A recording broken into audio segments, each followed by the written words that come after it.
The king of Quizzical Island had a most inquisitive mind. He said, "If I sail to the edge of the world, I wonder what I'll find." He quizzed his wily old wizard and the whispering witches too, the llama, the leopard, the lizard, and the owl, but none of them knew. So the king of Quizzical Island made up his inquisitive mind, and he said, "I'll sail to the edge of the world and find what I shall find.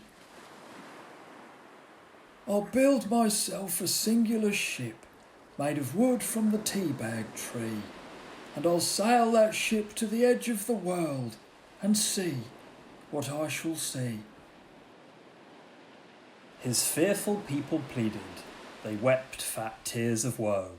Some said, "Remain," and some said, "Please stay," while others said, "Don't go." "For it's quite well known, I've heard it said by wise men old and clever, that those who sail to the edge of the world fall off and fall forever." But the king of Quizzical Island said, "Tush, and bosh, and twaddle, for I can sail to the edge of the world as sure as a duck can waddle." so he built himself a singular ship made of wood from the tea-bag tree, and the rigging was a spider's web, and the rudder a bumblebee. The ship sailed out of the harbour, and the silken sails unfurled, as the king of Quizzical Island set sail for the edge of the world. He sailed through waves as high as hills for 30 days or more, until at last the ship was cast on a higgledy-piggledy shore.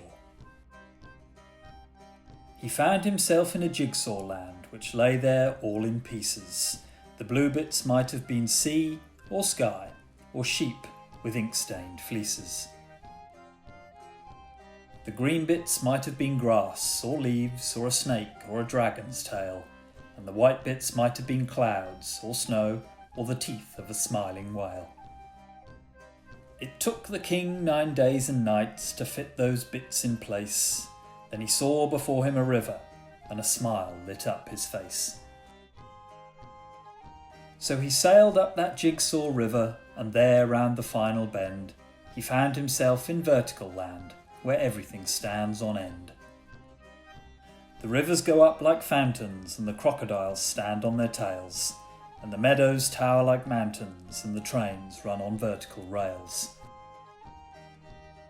The king said, "That's one way of using every inch of space you've got, but it doesn't look very comfortable."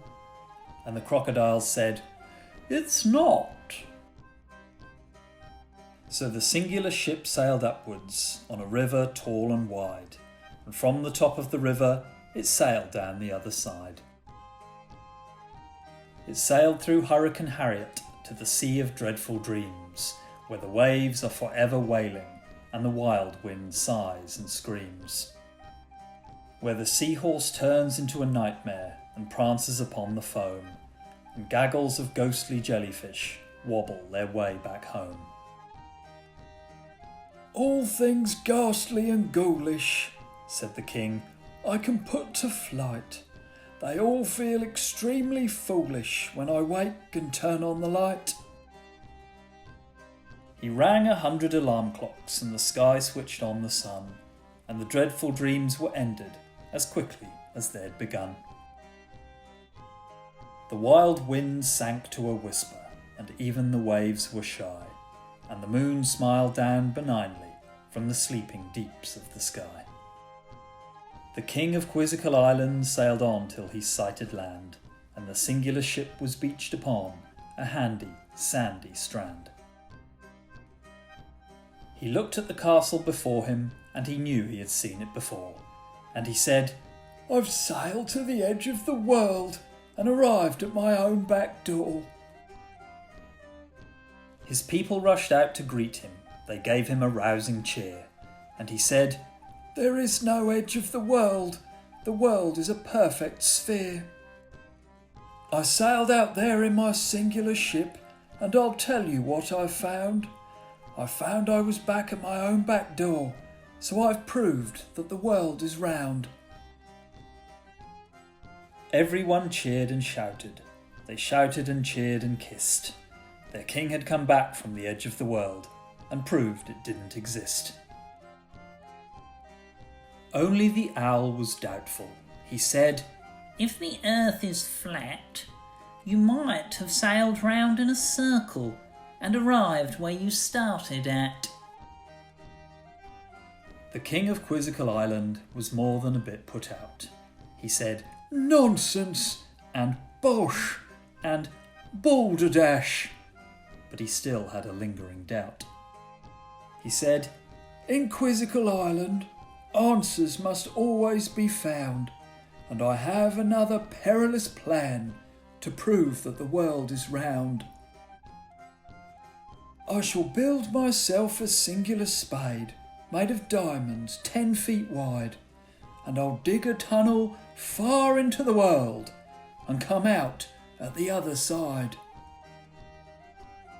The people, they gasped in wonder. They said, "Gosh!" and gulp, and glory, as the king began digging into the world.